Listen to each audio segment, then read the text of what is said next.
요한복음 15장 5절에서부터 10절 말씀까지 제가 봉독합니다. 나는 포도나무여 너희는 가지라. 그가 내 안에 내가 그 안에 거하면 사람이 열매를 많이 맺나니 나를 떠나서는 너희가 아무것도 할 수 없음이라. 사람이 내 안에 거하지 아니하면 가지처럼 밖에 버려져 마르나니 사람들이 그것을 모아다가 불에 던져 사르느니라. 너희가 내 안에 거하고 내 말이 너희 안에 거하면 무엇이든지 원하는 대로 구하라. 그리하면 이루리라. 너희가 열매를 많이 맺으면 내 아버지께서 영광을 받으실 것이요 너희는 내 제자가 되리라. 아버지께서 나를 사랑하신 것 같이 나도 너희를 사랑하였으니 나의 사랑 안에 거하라. 내가 아버지의 계명을 지켜 그의 사랑 안에 거하는 것 같이 너희도 내 계명을 지키면 내 사랑 안에 거하리라. 아멘. 내 제자가 되라 라는 제목으로 우리 하나님의 은혜를 나누고자 합니다.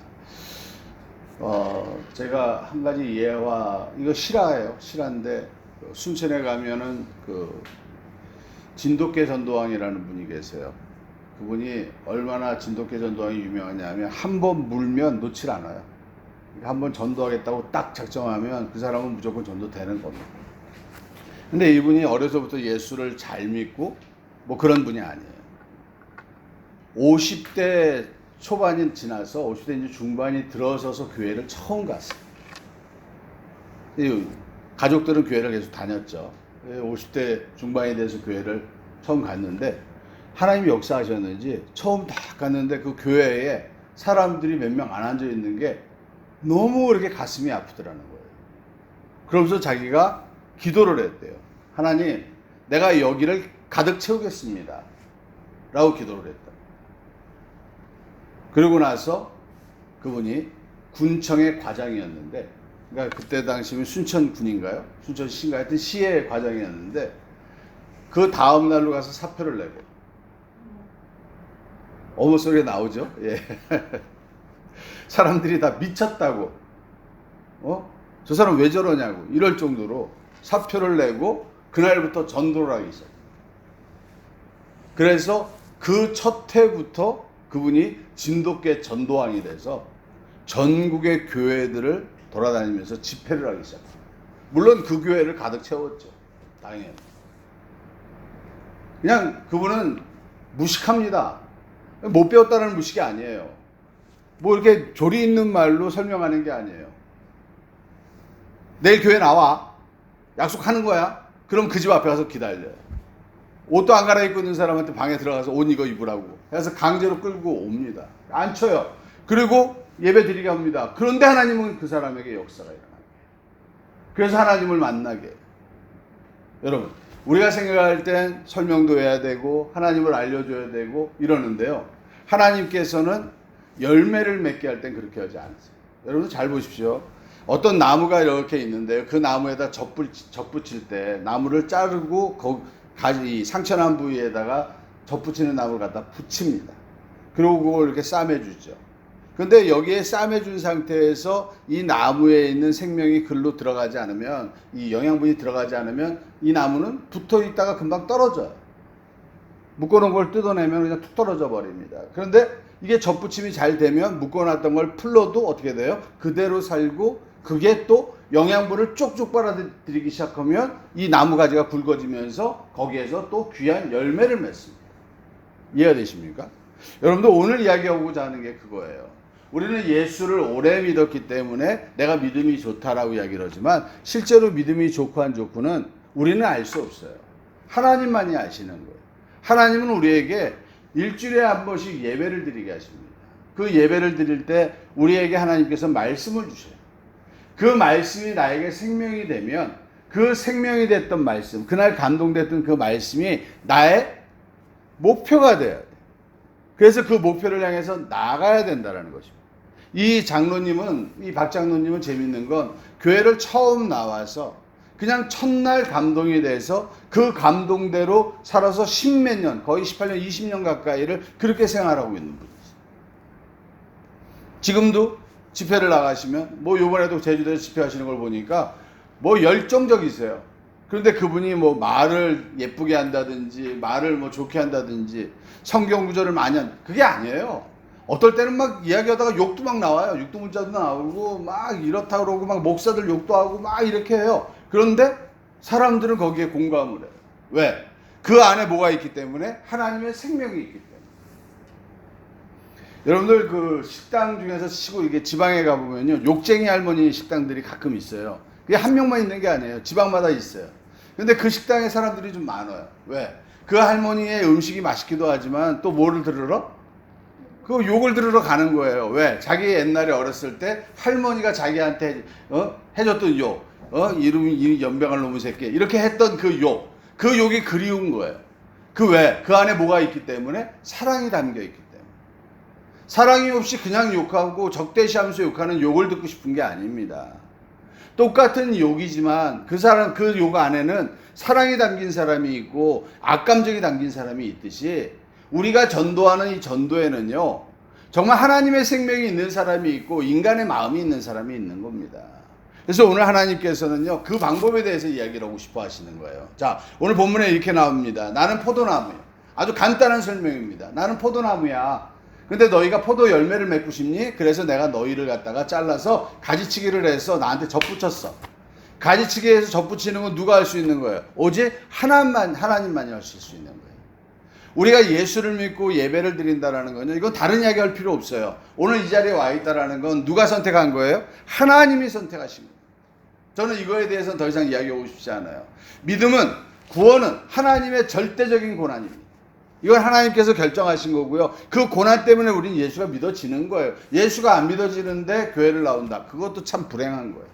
예수가 안 믿어지는데 교회 나온다. 얼마나 힘들어요. 정말 너무 힘들어요. 예배 드리는 게 곤혹이고 이건 지금 어떻게 해야 될지 모르는 거예요. 그런데 예수가 믿어져요. 그리고 그분을 향해서 내가 걸어가고 싶어요. 근데 그 믿음의 정도의 차이는 있는 거예요. 믿음의 정도의 차이는 있지만 우리에게 하나님이 요구하는 거는 아주 간단한 겁니다. 오늘 네가 하나님의 말씀을 들을 때 무엇이 너를 감동했느냐라고 묻는 겁니다. 이 포도나무에 가지가 접붙여졌는데 이 접붙이는 건 하나님께서 하신 겁니다. 우리가 하는 게 아니에요. 가지는 그럴 능력이 없어요. 근데 하나님께서 갖다 접붙여 주셨습니다. 그러면 이제 이 가지에 누가, 이 포도나무는 계속 생명을 주어주고 있어요. 매주 생명을 넣고 있습니다. 매일 생명을 넣고 있습니다. 근데 그 생명을 받아서 뭘 하기만 하면, 그 생명을 받아들이고 그 생명을 해서 나아가기만 하면 내가 너를 어떻게 할 것이다? 내가 너에게 열매를 주겠다라고 이야기하시는 거예요. 다른 얘기 아무것도 아닙니다. 나는 포도나무요 너희는 가지라. 그가 내 안에 내가 그 안에 거하면 사람이 열매를 많이 맺나니. 그가 내 안에 내가 그 안에. 여러분들, 저는 참 이게 많은 고민이 있었어요. 하나님이 내 안에, 내가 그분 안에. 같은 거 아니에요? 같은 거라고 우리는 난 쉽게 이해를 했어요. 근데 같은 게 아니더라고요. 보십시오. 하나님이 내 안에를 갖다가요, 포도나무로 비유를 하면은 포도나무에 내가 가지가 붙는 게 하나님이 내 안에입니다. 이해되십니까? 이 반대적으로 설명을 했기 때문에 이게 반대로 나와 있으니까 이해를 못할 수도 있는데, 가지나무에 내가 붙는 게 뭐예요? 하나님이 내 안에 오신 거예요. 왜? 내가 하나님의 생명이 내 안에 들어옴으로 내가 누가 됐으니까 하나님의 자녀가 된 거니까. 이해되십니까? 그래서 이 가지가 포도나무에 붙었어요. 그럼 이제 뭐 해야 돼요? 포도나무에서 나오는 뭘 받아야 돼요? 생명을 받아야 돼요. 생명을 받는 게 뭡니까? 내가 그 안에. 내가 이제 하나님이 내 안에 들어왔으니까 뭐예요? 내가 그분 안으로 들어가야 된다고요. 내가 그분 안으로 들어간다라는 건 뭐예요? 그분의 생명, 그 수분을 내가 받아들이겠습니다. 그 생명을 내가 그대로 받아들이겠습니다. 받아들이면 뭐가 되는 거예요? 그게 나타나는 거예요. 제가 마음에 어떤 여인을 사랑하게 됐어요.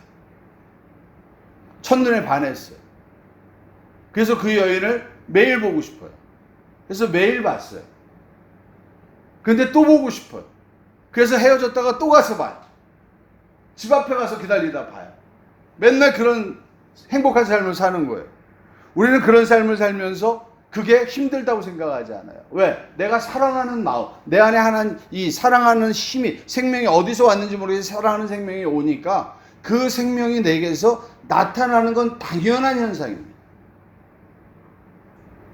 근데 내가 어떤 사람을 만나려고 하는데 귀찮아. 나가는 게 귀찮아. 그리고 만나는 게 귀찮아. 이거 사랑하는 거예요, 아니에요? 사랑하는 거 아니에요. 사랑하는 거면 막 만나고 싶은 거예요. 이야기하고 싶은 거예요. 그리고 그 사람에게 뭔가 내 이야기를 계속, 이거 참 재밌는 건요. 매일 만나도 할 이야기가 계속 있어요. 한 10년 만에 만나면 할 이야기가 10년 동안 이야기를 해야 되니까 더 많을 것 같잖아요. 근데 10년 만에 만나면 할 이야기가 없어요. 왜? 서로를 모르기 때문에. 근데 매일 만나면요. 만나서 어저께 했 이야기를 또 하는데도 또 재밌어요. 계속 반복하는 겁니다. 그 사랑을 나누는 거예요. 하나님이 우리에게 요구하는 건 이거예요. 내가 너희와 함께 계속 사랑을 나누고 싶다는 거예요.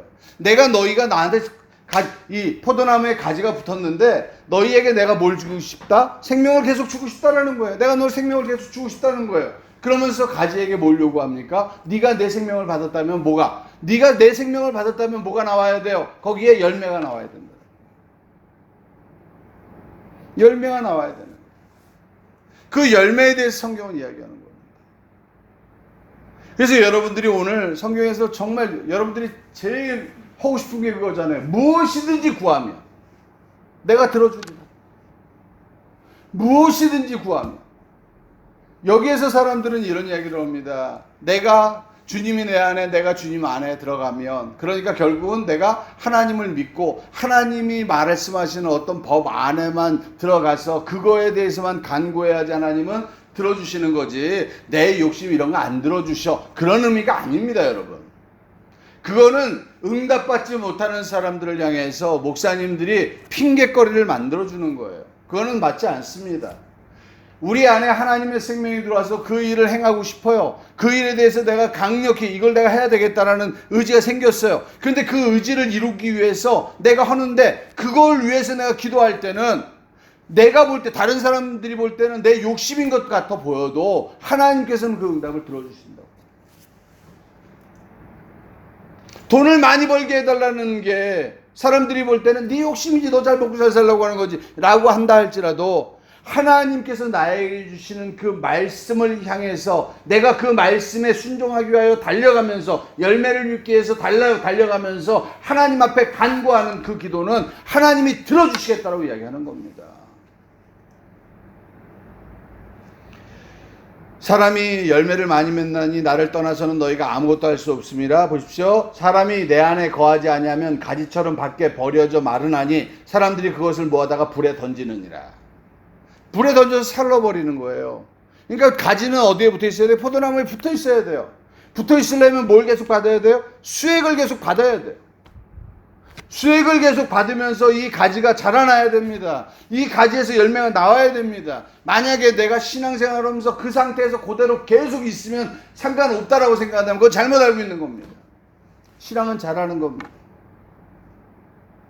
한 번 구원받았으니까 됐다, 잘못 알고 있는 겁니다. 한 번 구원받은 것으로 끝나는 것이 아니고 그 구원이 계속해서 자라나면서 하나님의 열매를 맺어내는 것, 이것이 바로 하나님의 계획이에요. 여러분들 7절에 이렇게 되어 있습니다. 너희가 내 안에 거하고 내 말이 너희 안에 거하면, 조건이 딱 붙어요. 너희가 내 안에 거하고 가지에 붙었고 내 말이 너희 안에 거하면, 이제 생명수 수액을 너희가 받기 시작하면 무엇이든지 원하는 대로 구하라. 그리하면 이루리라. 무엇이든지예요. 나의 뜻대로 구하라가 아닙니다. 무엇이든지 구하면. 어떤 분이 그래요.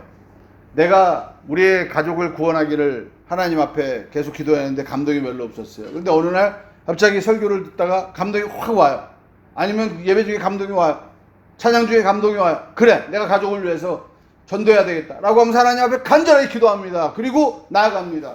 가족들에게 말씀을 전합니다. 그럼 가서 그냥 그렇게 강하게 가서 전하니까 예수 믿으셔야 됩니다 라고 했더니, 그래, 우리 기다리고 있었어, 우리 이제부터 예수 믿으려고 그래, 이렇게 할 것 같아요? 아니면 야, 너 미쳤니? 이렇게 할 것 같아요? 바로 욕이 나오죠. 너나 열심히 믿어, 이렇게 할 거예요. 그렇지만 그것과 상관없이 나는 하는 겁니다. 그들을 향해서 나타내는 겁니다. 그들을 향해서 말하는 겁니다. 그런데 그들이 이야기해요. 야, 정말 하나님이 살아있다면 이거 한번 해보라 그래봐. 그래요? 이거 한번 해보라고 말씀하시는 그 일을 여러분들이 놓고 기도하는 겁니다. 하나님 역사해 주세요. 저들이 하나님의 살아계심을 알고 싶어 합니다. 역사해 주세요. 세상적으로는 말도 안 되는 기도예요. 그러나 하나님은 들어주십니다. 저희 교회 어느 집사님이 제가 연수는 모르겠어요. 몇 년 동안 종종하고 이 재산 싸움 때문에 계속 투쟁하던 분이에요. 그분 예수 믿는 분 아니에요. 우리 교회를 소개받고 처음 와가지고 예수를 이제 믿어야 되겠다는 생각을 했다라는 거예요. 그래서 제가 그분에게 말씀드렸어요. 집사님, 제 경험으로는 처음 예수를 믿는 분이 마음의 소원을 한 가지 말씀하시면 거의 그거는 응답이 되더라고요. 한번 뭘 했으면 좋겠습니까? 그랬더니 그 이야기를 해요. 겁이 덜컥 나더라고요. 아니 이거 몇 년 동안 재판해도 안 되던 게 이게 되겠냐고요. 주책 맞지 좀 될 만한 거를 이야기를 해야지 나도 기도를 하죠. 그래서 저도 이제 생각을 했습니다. 예, 하나님이 들어주실 겁니다 라고 생각을 하면서 나도 이제 발등에 불이 떨어진 거예요. 그러면서도 기도도 하지만은 근심도 하는 거예요. 이거 어떻게 해요? 근데 3개월 후에 목사님 법원에서 연락이 왔어요. 우리가 이겼어요. 말도 안 되는 사건이 벌어지는 겁니다. 여러분, 이런 기적과 이런 능력은 뭐 때문에요? 하나님의 생명이 있다라는 거, 하나님의 생명이 나타나는 거, 그 사람을 구원하기 위해서 하나님께서는 그런 기적을 나타내는 게 아무렇지도 않게 나타납니다. 저는 작년 가을에 한국에서 법이 제정이 돼 버렸는데 그 법을 갖다가 뛰어넘어서 제가 다른 일이 이루어진 일이 있어요. 저는 간절했어요. 하나님, 이거 들어주셔야 됩니다. 나 이거 꼭 돼야 됩니다. 라고 해서 막 간절히 기도했어요. 근데 정말 엉뚱하게 됐어요. 이거 제가 나중에 간증할 때 할 거예요. 지금 말하기에는 좀 그래서. 그런 하나님의 역사, 정말 법을 초월하고 세상의 사람의 생각을 초월하는 그런 역사를 바랄 때가 있지 않습니까? 근데 그 역사는 내 욕심으로 구하고 내가 이러는 게 아닙니다. 그런 기도가 내 안에서 나온다고 내가 이거 준비하고 있다가 무슨 일이 있을 때 그 기도를 해야지 이렇게 하는 게 아니고요. 하나님이 나에게 하나님의 생명의 열매를 맺게 하려고 할 때 그 일을 위해서 나아갈 때 하나님께 기도해야 되는 긴박한 기도가 있습니다. 그런 기도했을 때 하나님께서는 무엇이든지 구하라 내가 이루리라 라고 이야기합니다. 그래서 암 환자도 낫는 거고, 그래서 이 땅에서 생각지 않았던 일들이 벌어지기 시작하는 겁니다. 그걸 갖다가 세상 사람들은 기적이라고 이야기를 하죠. 그걸 우리 기독교에서는 이적이라고 이야기를 합니다. 왜? 하나님께서 이루고자 하시면 당연히 이루어지는 것이 이적입니다. 기적은 그냥 우연하게 되는 거예요. 우연하게 되는 게 아닙니다. 하나님의 이적은 하나님이 원하시면 언제든지 나타나는 거예요. 그런 거에 차이가 있다는 거 아셔야 됩니다. 너희가 열매를 많이 맺으면 내 아버지께서 영광을 받으실 것이요. 그래서 일주일에 한 번씩 말씀에 감동될 때마다 그 말씀을 붙잡고 그 말씀을 향해서 계속해서 전진해 나아가는 사람에게는 하나님께서는 열매가 많이 맺히겠죠. 그럼 그 사람을 뭐라고 해요? 하나님께서 영광을 받으시면서 뭐라고? 너는 나의 제자라 라고 이야기합니다. 여러분들 예수님의 제자가 몇 명이에요? 12명. 우리는 그들을 갖다 사도라고 이야기합니다. 이 땅에는 사도가 없다라고 이야기합니다. 근데 제가 볼 때는요, 이 성경 구절을 통해서 보면 제자가 있는 거예요. 분명히 많은 열매를 맺는 자 하나님께서는 제자라고 칭하셨어요. 오늘 이 제자라는 이야기, 내 제자가 되리라. 내 아버지께서 영광을 받으실 것이요 너희는 내 제자가 되리라. 열매를 많이 맺으면, 열매를 많이 맺는다라는 조건은 두 가지입니다. 가지나무, 이 포도나무에 붙어 있어야 되고 많은 수액을 받아들여서 그 수액이 나를 통과해서 열매를 맺을 수 있도록 순종해야 된다는 것이죠. 이 하나님의 말씀이 여러분들 각자에게 틀립니다. 어떤 사람에게는요, 어떤 말씀이 막 감동이 되고요. 어떤 사람마다 틀려요. 왜 그런 줄 아십니까? 그릇이 틀리기 때문에 그래요. 어떤 사람은 넓은 그릇이에요. 어떤 사람은 이렇게 볼입니다. 그럼 수박 화채를 어디다 담아야 돼요? 볼에다 담아야 돼요? 아니면 쟁반에다 담아야 돼요? 이 볼에다 담아야 되잖아요. 그것처럼 자기의 그릇이 있는 거예요. 오늘 수박 화채에 대해서 내가 이야기를 해요. 그럼 누가 감동하겠어요? 볼의 그릇을 가지고 있는 사람이 감동하는 거예요. 저 수박 화채를 내가 담아야 돼. 그래서 많은 사람들에게 이 수박 화채를 나눠줘야 돼. 이런 감동이 오는 거예요. 근데 설교 안에는 그런 감동할 수 있는 것이 여러 군데 있다라는 거예요. 그래서 여러분들은 그 말씀을 들으면서 하나님 앞에 나아가기 시작한다라는 거예요. 여러분들 오늘 이 말씀에서 이렇게 나옵니다. 자, 아버지께서 나를 사랑한 것 같이 나도 너희를 사랑하였으니 나의 사랑 안에 거하라. 이것을 주님 안에 거하는 것, 이 포도나무 가지에 붙어 있는 것과 수액을 받아들이는 것, 이걸 갖다 하나님의 사랑 안에 거하라고 이야기를 하시는 거예요. 그래서 10절에 이렇게 이야기합니다. 내가 아버지의 계명을 지켜 그의 사랑 안에 거하는 것 같이, 아버지의 계명을 지켜 그의 사랑 안에 거하는 것 같이 너희도 내 계명을 지키면 내 사랑 안에 거하리라. 자, 아까 말씀드렸죠. 하나님께서 말씀을 감동하셨는데 그 말씀을 내가 뭐 하려고? 이루려고 나아가는 거. 그게 뭐예요? 그게 계명을 지키는 것이에요. 어떨 때는 내가 이제 사람들을 용서해야지 라는 감동이 됐어요.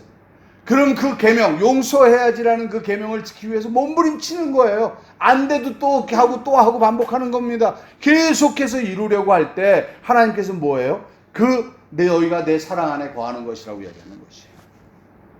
그래서 오늘도 여러분들이 정말 이 포도나무의 비유처럼 내가 진짜 주님 안에 거하고 그 주님의 생명을 받아서 하나님의 열매를 맺을 수 있는 그런 자녀가 될 수 있게 해달라고 주님 앞에 기도하면서 정말 감동하시는 여러분들 되시기를 축원드립니다. 우리 다 같이 합심으로 기도하시는 시간 같습니다. 오 할렐루야. 하나님 아버지